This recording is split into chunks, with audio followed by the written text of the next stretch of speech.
Hello and welcome to How to Make a Peanut Butter Jelly Sandwich. My name is Chris and I am your host. To begin, I just want to do a little history lesson on the peanut butter and jelly sandwich, dating all the way back to 1901, where it first showed up in the Boston School magazine of culinary science and domestic economics. It was written by Julia Davis Chandler. She said that the recipe was both delicious and, as far as she knew, completely original. In that original recipe, she recommended to use either currant or apple jelly. However, let's get started here. So you need a few things to make a peanut butter and jelly sandwich. The first thing, the powerhouse of the peanut butter and jelly sandwich, the bread. The bread is the rock. If you don't have bread, you don't have a sandwich. All right. The other things you need here are jelly. This is Kroger brand jelly. And then peanut butter. Here I have crunchy peanut butter, which does increase the difficulty of making the sandwich just a little bit. However, I do think that it is worth the effort. All right, tools that we need. We need a butter knife because peanut butter, given in its name, butter is part of the butter family. It is a creamy, buttery thing, okay? All right. And then, of course, a spoon, and that will be used to scoop the jelly out of the jar and then smear it across the bread in a nice, even layer. All right, we want consistency. We want the best tasting possible peanut butter and jelly sandwich we can get, or slang PB&J, as the cool kids call it these days. All right, so first things first, we need to get the bread out of the package. All right, is it a paradox? How do I do this? Well, on top of the bread package, we have what is called a bread tie. It's essentially a thin piece of wire with plastic surrounding it. So you're just going to give that a twist in the opposite direction that it's tied, and it will loosen. It removes. You can throw it away. I just do the roll and tuck method, but we're not going to get into that. Again, this is a how-to peanut butter and jelly sandwich video.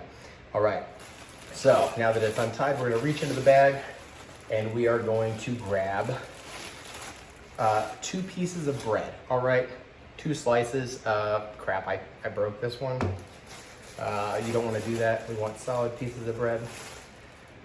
And again, another piece here. I will show you what you don't want to do. This piece here, it usually comes on top. Everybody touches it. It gets covered in germs. It's disgusting. It's unsanitary. Don't eat this piece. All right.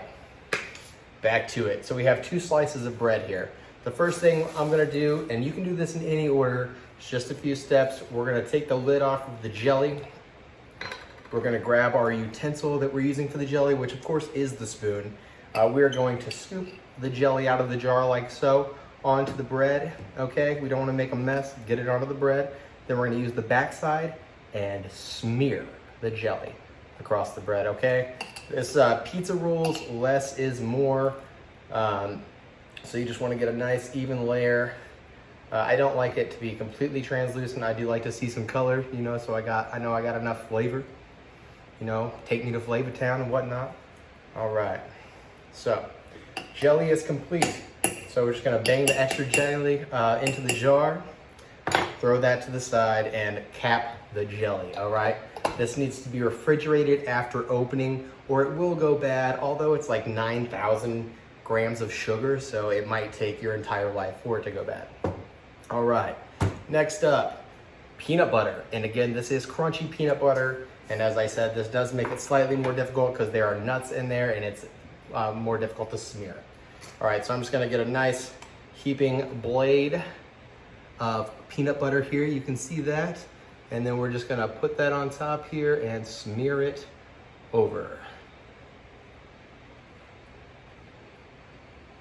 All right, get a nice layer. Need a little bit more here. I'm gonna cover the whole thing. All right, and of course it is just 1/2 of the bread. You don't wanna put it on both halves. You will make a mess. If you like sticky fingers, by all means, feel free to be inventive and do your own thing. So now here I have 2 pieces, all right? This is like a puzzle. So 1 jelly, 1 peanut butter. What we're gonna do is we're gonna just bump them up together and then essentially fold the peanut butter on top. If you do the jelly, it could leak out. and get everywhere. You don't want that, so I always fold the peanut butter over on top, just as a preventative measure.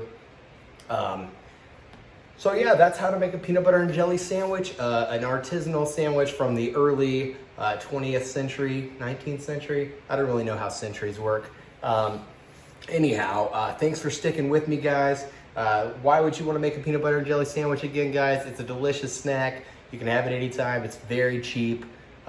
Even if you're impoverished, you can enjoy a peanut butter and jelly sandwich. And as an added bonus feature, since you stuck around, I'm gonna show you how to make your own Uncrustables, baby. Woo! Yeah, let's go. All right, so you just need a cup with about I don't know, 3.5, 4-inch lid here. So it's gonna fit inside your bread, the whole circle. And then you're just gonna push down. And that's gonna seal the bread and create an Uncrustable, hopefully.